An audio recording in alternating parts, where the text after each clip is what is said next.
Hello, ladies and gentlemen. Welcome to the Late to Late. I'm Diego, and I'm going to be your host tonight. For today, we have three specialists, and we are going to discuss about a controversial topic. For today, the topics are recreation and medicinal use of cannabis. So please welcome Louis. Hello everyone. I'm from Oklahoma, and I have studied several years in the development of the recreational use of cannabis. What about you? Hello everyone, my name is Ignacio. I'm from Phoenix, Arizona, and I have a master's degree in the medical aspect of cannabis. Finally, Well, good evening. My name is Fernando. At the moment, I live in New York, and I recently been working on a scientific theory about the issues in relation with cannabis. so you know something about this guy. So let's begin. Tell me, Lucas, what do you think about to use cannabis as a tool? I mean, recreationally. Let me tell you that there are different ways to name the cannabis in a recreation context. But first of all, we can start to say that our body creates and produce a type of receptors in different parts of our body. I know that we have receptors in our neurons, our nervous system, and the veins, and our veins. So, for instance, you can use it when you are studying, and my cannabis creates a kind of stimulation about concentrating in the action that you are doing in that moment. Totally disagree about that point, because you can concentrate, not necessarily smoking cannabis. For example, there's a study from the University of Oklahoma and established that marijuana provocates a type of resistance, and you cannot have much minutes of concentration under the effect of this drug. That is an interesting point, a very good point. But let me continue with you, Ignacio.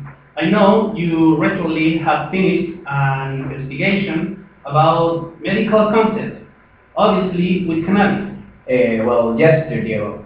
I decided to begin with this investigation because I have a personal experience about the good consequence of use cannabis in the human body.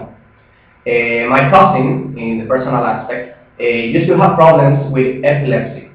He started with this condition when he was a little boy.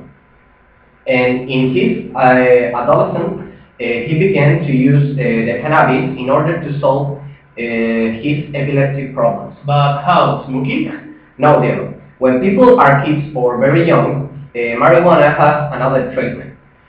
For example, when they are kids, there are so many ways, by injections, drops, and oils, to name but a few.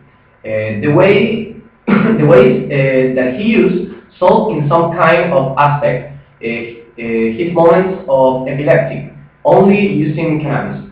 So you have convinced evidence for supporting your study. Yeah, you're right. In fact, that study was based on epileptic problems in relation with the medicine that they give to kids.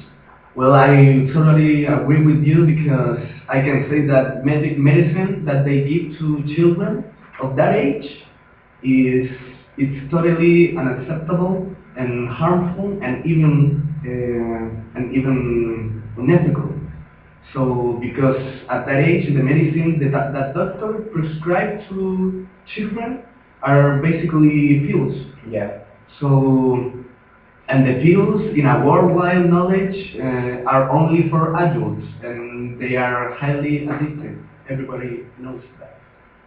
I'm agreeing with that too, because children are growing and their lungs too. For that reason, the kids should smoke cannabis. Okay, so Fernando, we have been listening many points about cannabis from you. But to conclude this debate, Fernando, can you give me your principal argument about consumption of cannabis?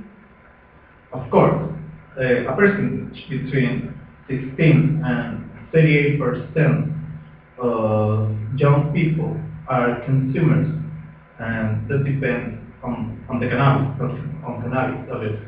And legalization will not change the percentage of addicts, but the numbers of consumers of this drug will rise. So with that argument, we finish this debate about cons and pros about cannabis. So thanks for watching and see you next week. See you guys.